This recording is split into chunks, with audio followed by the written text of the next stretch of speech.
Hit story में आपका स्वागत है। दोस्तों, आज की कहानी बहुत ही रोमांचक होने वाली है। शादी के फेरे होते ही मेरी विदाई हो गई और बहुत दूर का सफर करके हम एक गांव में आ गए। ससुराल पहुंचते ही मुझे एक कमरे में बैठा दिया गया।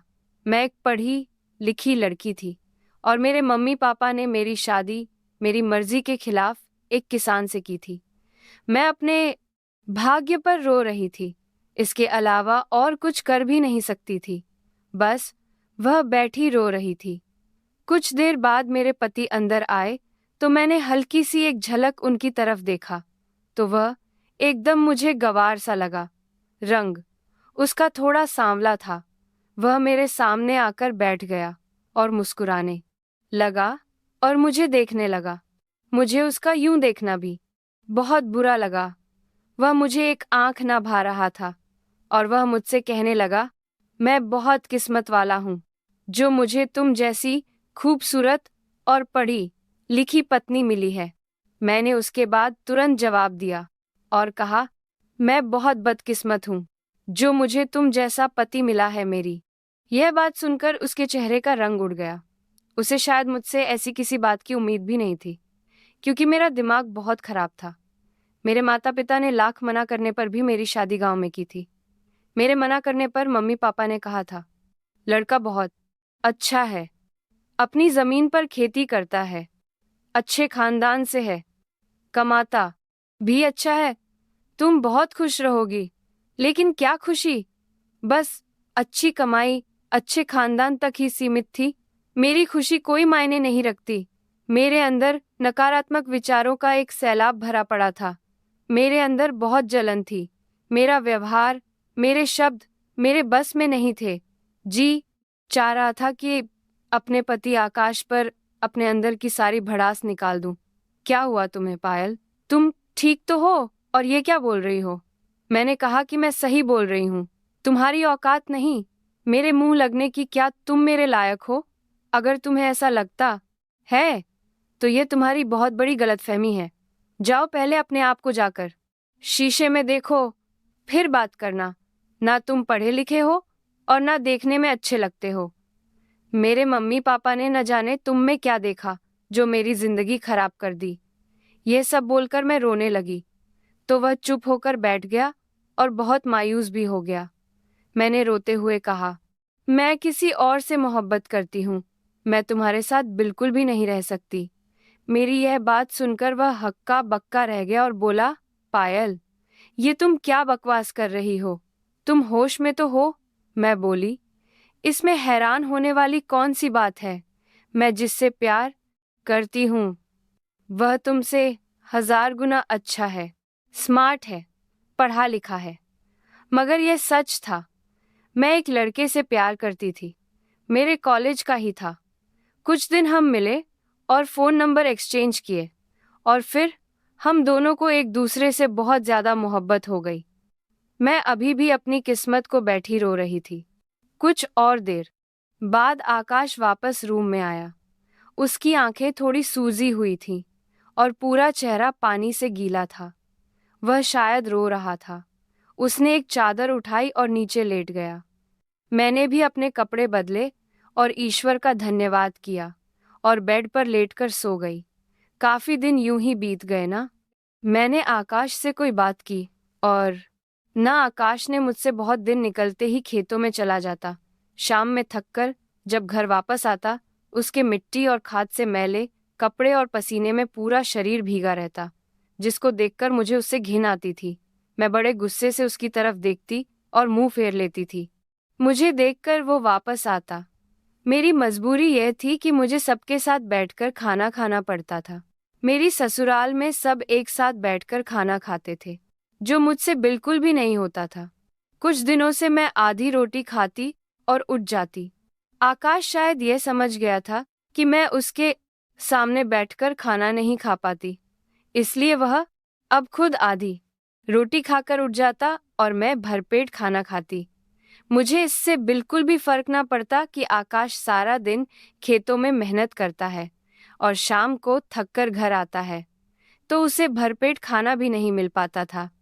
मैं तो बस अपनी अधूरी ख्वाहिशों के बारे में ही सारा दिन सोचती रहती और अपनी मोहब्बत, अपने प्यार विशाल के बारे में ही सोचती रहती। मेरे पास जो फ़ोन था वह मेरी मम्मी ने वापस ले लिया था, क्योंकि यहाँ बहू बेटियों को फ़ोन रखने का रीति रिवाज नहीं था। जब मुझसे रहा नहीं गया तो मैंने सारी शर्म लिहाज छोड़कर आकाश से फ़ोन मांगा और बोला कि मुझे विशाल से बात करनी है। मेरी बात सुनकर वह आश्चर्य से मेरी ओर देखने लगा, लेकिन मेरी बेशर्मी बहुत ज्यादा बढ़ चुकी थी। मैंने उसके हाथ से फ़ोन छीन लिया और विशाल का नंबर डायल कर बात करने लगी। जब मैंने विशाल से बात की तो वह भी मेरी वजह से बहुत परेशान था। मैंने उसे रोते हुए सारी बात बताई।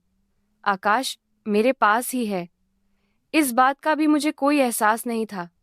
उसने चुपचाप अपनी चादर जमीन पर बिछाई और लेट गया। अब तो यह मेरा रोज का काम हो गया था। मैं आकाश से फ़ोन लेती और विशाल से बातें करने लगती। विशाल मुझे अब भी अपनाने को तैयार था। एक दिन कमरे के अंदर नेटवर्क नहीं आ रहे थे तो मैं बात करने के लिए बाहर चली गई। सब सो गए थे, आकाश भी सो गया था। मैं बाहर खड़ी विशाल से बात कर रही थी कि अचानक पीछे से मेरे देवर ने आकर मुझसे फ़ोन छीन लिया और बोला, बेशर्म औरत, पति के होते हुए यार बना रखे हैं, शर्म नहीं आती जरा भी। पता नहीं वो कब से मेरी बात सुन रहा था। वो जोर जोर से मुझ पर चिल्लाने लगा। धीरे धीरे सब लोग अपने अपने कमरों से निकल कर आ गए और आकाश भी आंख मलते हुए आया और तेज आवाज में बोला, क्या हुआ, क्या बात है, इतनी रात को क्यों इतनी जोर जोर से चिल्ला रहे हो? मेरे देवर ने सबके सामने मेरी पोल खोल दी और सब मुझे भला बुरा कहने लगे और मेरी सासू माँ ने मुझे थप्पड़ भी मारा और कहने लगी कि हम इसे अभी घर से निकाल देंगे और फिर मैं विशाल से शादी कर लूंगी। लेकिन ऐसा कुछ नहीं हुआ, क्योंकि आकाश ने अपने भाई को ही झूठा साबित कर दिया। बोला, मुझे मेरी पत्नी पर पूरा विश्वास है, ये ऐसा कुछ नहीं करेगी और ये अपनी सहेली से बात करती है, इसने मुझे पहले से ही बता रखा है।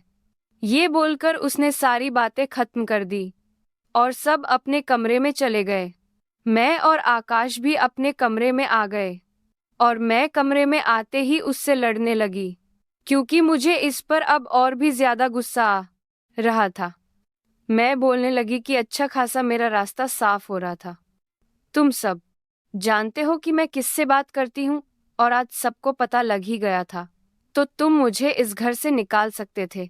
फिर मेरे मम्मी पापा को मजबूर होकर मेरी शादी विशाल से करनी पड़ती, लेकिन तुम्हारी इस वफादारी ने मेरे सारे रास्ते बंद कर दिए। तुम मुझे छोड़ क्यों नहीं देते? आकाश ने बोला, मैं तुम्हें छोड़ देता, लेकिन तुम्हारे मम्मी पापा की बदनामी मैं बर्दाश्त नहीं कर सकता था, क्योंकि तुम्हारी और तुम्हारी मम्मी पापा की इज्जत मेरी भी इज्जत है। अगर वह लड़का तुम्हें इज्जत के साथ अपनाने को तैयार है तो 2-3 दिन में मैं खुद तुम्हें उसके पास लेकर जाऊंगा। उससे बात करके खुद पर सारा इल्जाम लेकर तुम्हें तुम्हारे घर छोड़ दूंगा और तलाक के पेपर भी भिजवा दूंगा। तुम शौक से उससे शादी करना और खुश रहना। यह सुनकर मैं बहुत खुश हुई और पहली बार उसके लिए मेरी भावनाएं बदलने लगी। लेकिन मैं होश में आई और सारी बातें विशाल को बताई। वह भी बहुत खुश हुआ और बोला, तुम शहर आ जाओ और अपने पति से तलाक ले लो। पहले हम कोर्ट मैरिज करेंगे, उसके बाद तुम्हारे मम्मी पापा हमें अपनाने के लिए मजबूर हो जाएंगे। मैंने हाँ बोल दिया और 2-3 दिन बाद आकाश के साथ विशाल के बताए एड्रेस पर शहर पहुंच गई और आकाश से बोली, अब तुम जाओ और मुंह दाहा बना रहे झे तलाक के पेपर भिजवा देना। मेरा और तुम्हारा अब कोई रिश्ता नहीं, मैं विशाल से शादी करूंगी। वह बोला, मैं आज ही वकील से बात करके पेपर भिजवा दूंगा और वहां से चला गया। मैंने विशाल के घर का दरवाजा खटखटाया तो दरवाजा विशाल ने ही खोला। मुझे देखकर वह खुश हो गया। मैं घर के अंदर आ गई।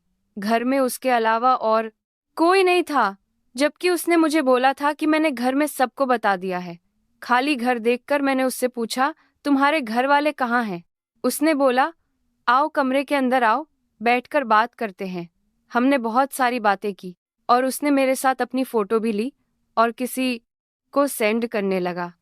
जब मैंने उससे पूछा कि किसको भेज रहे हो तो बोला तुम्हारे देवर को, और यह बोलकर नहाने चला गया। कुछ और देर बाद उसके फोन पर उसी नंबर से मैसेज आया। मैंने देखा तो लिखा था लड़की तो लाजवाब है, पर मैं इसकी कीमत 5 लाख दूंगा। जब मैंने यह पढ़ा तो मेरे पैरों तले से जमीन निकल गई। इससे पहले कुछ अनर्थ होता, मैं वहां से भाग आई और रोते रोते अपनी ससुराल पहुंच गई। मुझे घर देखकर आकाश चौंक गया और बोला कि अब क्या हुआ, बोल तो दिया था तलाक के पेपर भिजवा दूंगा, अब यहाँ क्या लेने आई हो। मैंने उसको ना चाहते हुए भी सारी बात बताई। उसने सारी बात सुनी, बोला कुछ नहीं। मैं उसके सामने अपने आप को बहुत छोटा महसूस कर रही थी। थोड़ी देर बाद रात हो गई। वो हमेशा की तरह अपनी चादर नीचे बिछाकर सो गया, लेकिन आज मुझे नींद नहीं आई। मैं सारी रात रोती रही और आकाश के साथ किया गया गंदा व्यवहार मुझे बहुत एहसास दिला रहा था। और कुछ देर बाद विशाल का फोन आया। मैंने कॉल नहीं उठाया और उसका नंबर ब्लॉक कर दिया। कुछ और देर बाद सुबह हो गई तो मैंने देखा कि आकाश अपने बिस्तर में नहीं है, क्योंकि रात में मैंने सोच लिया था कि सुबह से ही आकाश से माफी मांगूंगी और उसे अपना लूंगी, क्योंकि उससे ज्यादा मोहब्बत और खुशी मुझे कोई और नहीं दे सकता। ये बात मुझे समझ आ गई थी, क्योंकि व्यक्ति की असली खूबसूरती उसके अच्छे व्यवहार से ही होती है, और मेरे आकाश का व्यवहार बहुत अच्छा था। खैर, शाम हुई और आकाश घर आए। मैंने आकाश से माफी मांगी। मैं बहुत रोई, लेकिन आकाश ने मुझे कुछ नहीं बोला और कुछ पेपर दिए और कहा कि इन्हें पढ़कर इन पर साइन कर देना। मैंने उनसे कहा मुझे माफ कर दो, मुझे तलाक नहीं चाहिए, मुझे अब हमेशा तुम्हारे साथ रहना है। लेकिन उन्होंने कुछ नहीं बोला और वह चले गए। मैं रोती रही और सोचा रात में फिर से माफी मांगूंगी। कुछ और देर बाद वह रूम में आए और अपनी चादर उठाकर नीचे सोने लगे। मैंने उन्हें रोका और बोली आपकी जगह वह नहीं है, आपकी जगह ऊपर बेड पर है। और मैं आकाश के पैरों में गिरकर रोने लगी और बोली मुझे तलाक नहीं चाहिए, मैं तुम्हें नहीं छोड़ना चाहती। मैंने बहुत बड़ी गलती की, मुझे डांटो गुस्सा कर लो, लेकिन मुझे माफ कर दो। उसने मुझे उठाया और बोला वो पेपर अगर तुम पढ़ लेती तो ऐसे नहीं रोती। उसने बेड पर रखे पेपर उठाए और देखा तो वह जमीन के पेपर थे, जिन पर कुछ जमीन आकाश मेरे नाम कर रहा था और कुछ अपनी माँ के नाम। ये देखकर मुझे यकीन न हुआ और मैं सन्न रह गई। कोई व्यक्ति इतना अच्छा कैसे हो सकता है? लेकिन मुझे यह देखकर शौक भी लगा कि आकाश अपनी जमीन मेरे नाम क्यों कर रहा है। मैंने उससे पूछा तो वह बोले मैं कल शहर किसी काम से जा रहा हूँ, आकर सब कुछ बता दूंगा। उन्होंने मुझसे उन पेपर पर साइन लिए और सुबह शहर चले गए। मैंने 2-3 दिन बड़ी बेसब्री से आकाश का इंतजार किया, लेकिन वह वापस नहीं आए। और चौथे दिन उनका एक दोस्त उनके मृत शरीर को लेकर घर आया। यह देखकर घर में कोहराम मच गया। मैं तो यह देखकर बेहोश ही हो गई, क्योंकि मुझसे यह सदमा बर्दाश्त ही ना हुआ। कुछ और देर बाद मुझे होश आया। मैं खूब जोर जोर से रोने लगी और उसके दोस्त ने बताया कि आकाश को 2 महीने पहले ही पता लगा कि उस एक कैंसर है। पिछले कुछ दिनों से न जाने क्या उसे अंदर ही अंदर खाए जा रहा था, जिससे वह इतनी बड़ी बीमारी का शिकार हो गया और हमेशा के लिए हमें छोड़कर चला गया। मुझे बहुत गहरा झटका लगा, क्योंकि यह सब शायद मेरी वजह से हुआ था। 2-3 दिन बाद मुझे थोड़ा होश आया तो मेरी सास ने मुझे एक लेटर दिया और कहा ये आकाश के दोस्त ने दिया है, उसे आकाश ने दिया था और तुम्हें देने को बोला था। मैंने उनसे बोला कि मम्मी आकाश तो अनपढ़ था, फिर लेटर कैसे लिखा? मेरी सास ने मुझे बताया कि वह बहुत पढ़ा लिखा था। तुम्हें कभी उसने नहीं बताया? मैं चुप रह गई, क्योंकि मैंने कभी आकाश से उसके बारे में जानने की कोशिश ही नहीं की थी। मैं भागकर अपने कमरे में आई और उस लेटर को पढ़ने लगी। लिखा था, जब मैंने शादी के दिन तुम्हें देखा, तुम दुल्हन बनी, बहुत सुंदर लग रही थी। उस वक्त ही मुझे तुमसे प्यार हो गया था। और हाँ, मैं एक बहुत पढ़ा लिखा लड़का था।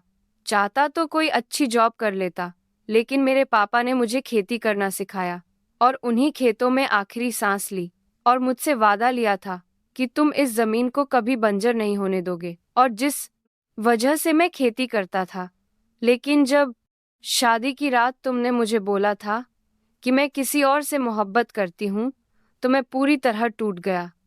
मैंने कभी आंसू नहीं बहाए थे, लेकिन जब तुम अपने प्रेमी से बातें करती, ऐसी बातें जिन पर तुम्हारा पति होने के कारण अधिकार सिर्फ मेरा था, तो मुझसे बर्दाश्त ना होता और मेरा दिल टूट जाता और मैं खून के आंसू रोता था। और इसीलिए शायद मुझे यह बीमारी हो गई। और जब मुझे पता लगा, तो मैंने अपने हिस्से की कुछ जमीन तुम्हारे नाम कर दी, ताकि मेरे बाद तुम्हें कोई कठिनाई ना हो। और हाँ, तुम आजाद हो, तुम जैसे चाहो शादी कर सकती हो। यह पढ़कर मैं बहुत ज्यादा रोई। मुझसे बहुत बड़ी गलती हुई थी। मैंने इतने अच्छे पति को खो दिया था और आज मेरी उम्र 40 साल हो गई है और आज भी मैं आकाश की विधवा बनकर जी रही हूँ और उससे बहुत ज्यादा मोहब्बत करती हूँ। मुझे आज भी ऐसा लगता है कि उसे गए अभी कुछ दिन ही हुए हैं और अभी अभी मैंने उसका लेटर पढ़कर रखा है। लेकिन मैं अपनी गलती के लिए आज भी रोती हूँ। इसलिए सभी बहनों से मेरी विनती है कि किसी बेहतर की खातिर बेहतरीन को कभी मत खोना, क्योंकि शायद पूरी जिंदगी रोने के अलावा आपको कुछ भी हासिल नहीं होगा। दोस्तों, कहानी कैसी लगी कमेंट में ज़रूर बताइएगा। कहानी अच्छी लगी हो तो लाइक कर दीजिएगा और ऐसे ही कहानी सुनने के लिए हमारे चैनल को सब्सक्राइब कर लीजिएगा और एक दूसरे को शेयर भी कर दीजिएगा। फिर मिलते हैं नई कहानी के साथ। धन्यवाद, धन्यवाद।